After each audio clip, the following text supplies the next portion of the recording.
Here's the thing, all of the ascended masters, and Green Tara in particular, they already know how powerful you are. That's all they can see. They exist in a future reality that is happening simultaneously with this present moment.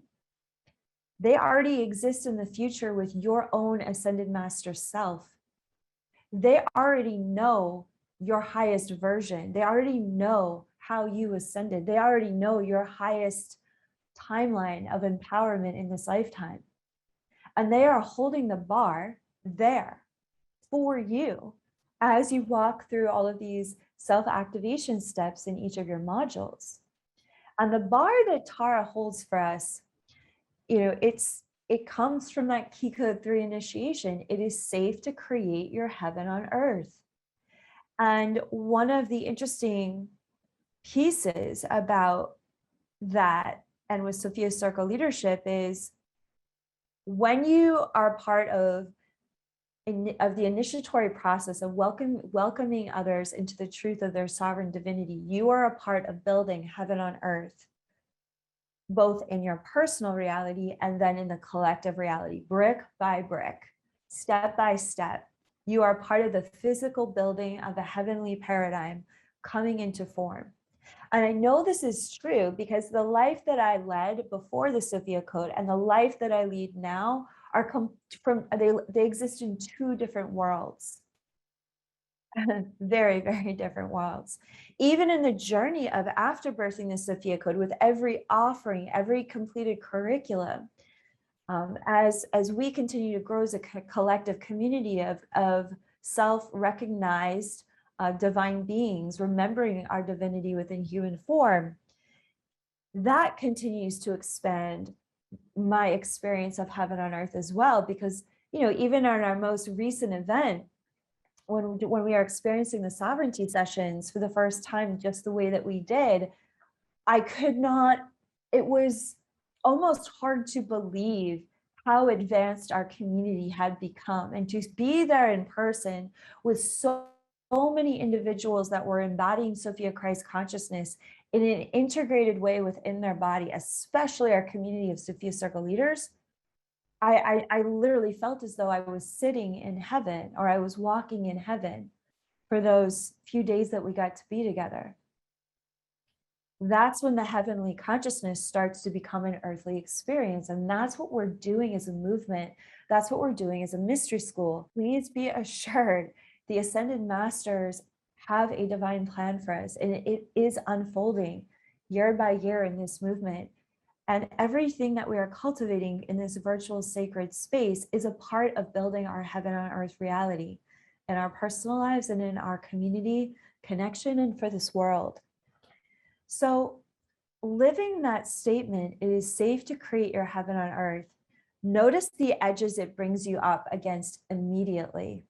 I was on a plane with a female CEO who was Australian. This was years ago. And we were having a really great conversation about what it's like for her to be a successful businesswoman in Australia, and how much she felt as though she had to hide her success or her well-being or the prosperity consciousness that she was living in, because there is just a lot of judgment around money at least in her experience of the culture. Every culture has their own relationship with how they perceive success and money. It's unique in every country. And for her to watch how much shame she felt about living the life of her dreams, how much it was constricting her and constraining her. Was it the actual ways that people would judge her or what they would say about her that was constricting and constraining her? Or was it how she let in the judgments of others constrict her? The answer is the second explanation, the second question. It was how she was allowing the judgments, projections, and criticisms of others to influence how she felt about herself. And this is why leadership is such an accelerated pathway to move beyond the codependency that we can be terrified by with the collective. The collective consciousness of humanity is deeply wounded and deeply traumatized, and you cannot base your self-worth on what they're going to say or not say about your leadership. This is why we do not take into account those opinions or judgments. We turn our eyes to our higher self, to our direct connection with source, and we call in that circle of empowerment every single day. Because when we do that, the ascended masters, such as Green Tara, offer us a sovereign reflection of our greatness.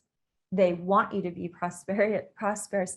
They want you to be happy. They want you to feel fulfilled. They want you to feel full of purpose. They want you to know the truth of your worthiness, the truth of your wholeness, the truth of your goodness, the truth of your creative genius. And so it's always been my personal journey with Green Tara that has healed up my relationship with creativity. I don't think it's any accident that I actually have several more drawings for altar cards of the other key codes, but the first one I released was Green Tara.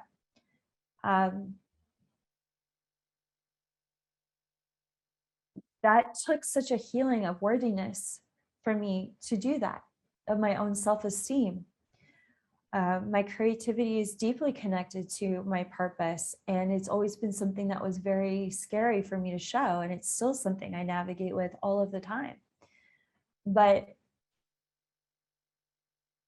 Green Tara is going to help you really get honest and open, both about what you're ready to heal and empower as an adult, and also what you're ready to accept and expand from the genius of your inner child. When you have both of those energies happening at once, oh my God, that is such a powerful wheel of transformation that's spinning in your heart, simultaneously spinning out what no longer serves you while calling in and elevating and amplifying who you really are. So that mantra, Om Tare Tutare Tori Soha, I have chanted that more times than I can possibly tell you in this lifetime.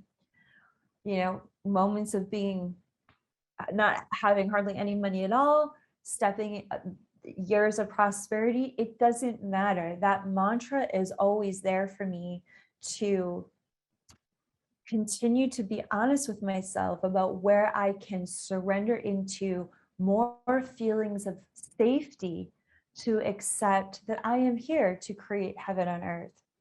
Last year, Green Tara asked me to even shift deeper into that mantra of it is safe to be heaven on earth.